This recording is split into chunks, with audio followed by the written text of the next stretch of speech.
কত সহজে আজকের আমি হোমমেড স্প্রাইটটা বানিয়েছি সেটা এই ভিডিওটা না দেখলে আপনারা বুঝতেই পারবেন না। আসসালামু আলাইকুম everyone, welcome back to my channel Sanu cooking. Sprite বানানোর জন্য আমি এখানে নিয়েছি দুটো পাকা কাগজি লেবু। আমার কাছে পাকা কাগজি লেবুই অ্যাভেলেবেল ছিল। আপনাদের কাছে যদি অ্যাভেলেবেল থাকে তাহলে আপনারা একটা পাকা একটা কাঁচা নেবেন, এতে ফ্লেভারটা খুব ভালো হবে।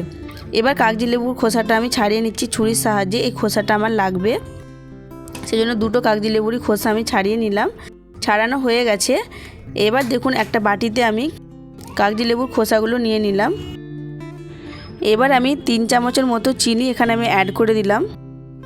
দিয়ে কাগজি লেবুর খোসার সঙ্গে চিনিটা খুব ভালো করে মাখিয়ে নিলাম। নিয়ে আমি 4 থেকে 5 ঘন্টা এভাবে ঢাকা দিয়ে রেখে দেব।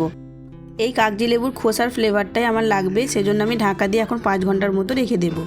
5 ঘন্টা পর ফিরে এলাম। দেখুন কাগজি লেবু আর চিনি মিশ্রণটা একদম গলে যে গাঢ় হয়ে গেছে, ঠিক এইরকম একটা মিশ্রণ হবে। এবার আমি খুব ভালো করে কাগজি লেবুর খোসাগুলো ছেঁকে তুলে নেব। এটা আমার রেডি হয়ে গেল। এবার আমি যে কাগজি লেবুটা ছিলে রেখেছিলাম সেই কাগজি লেবুর রসটা আমি চিপে চিপে বার করে নিচ্ছি ছাঁকনির সাহায্যে। কাগজি লেবুর রসটাও আমার লাগবে। দুটো কাগজি লেবুরই রস আমি চেপে বার করে নিলাম। এখানে আমি 2 গ্লাস বানাবো, সেজন্য আমি এখানে দুটো কাগজি লেবু নিয়েছি। দুটো উপকরণই আমার রেডি হয়ে গেল। এবার চলুন স্প্রাইটটা বানিয়ে নিই। 2 গ্লাস আমি নিয়ে নিয়েছি। এবার আমি চিনিটা দিয়ে দিলাম, যেটা কাগজি লেবুর খোসার সঙ্গে মিক্সড করে রেখেছিলাম, ওইটা আমি 2 চামচ করে দিয়ে দিলাম। এটাই হলো স্প্রাইটের মেন ফ্লেভার।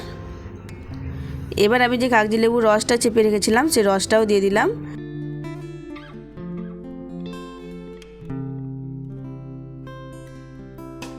এইবার দেব মেন উপকরণ, সেটা হলো খাবার সোডা।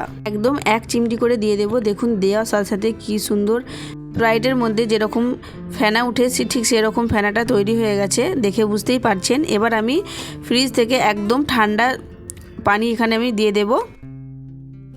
ঠান্ডা পানিটা আমি এখানে ব্যবহার করব, আপনারা চাইলে বরফও ব্যবহার করতে পারেন। আর স্প্রাইটে কিন্তু এই খাবার সোডাটা দেওয়া হয়, সেই কারণেই স্প্রাইটটা ঢালার সাথে সাথে এরকম ফেনা উঠে।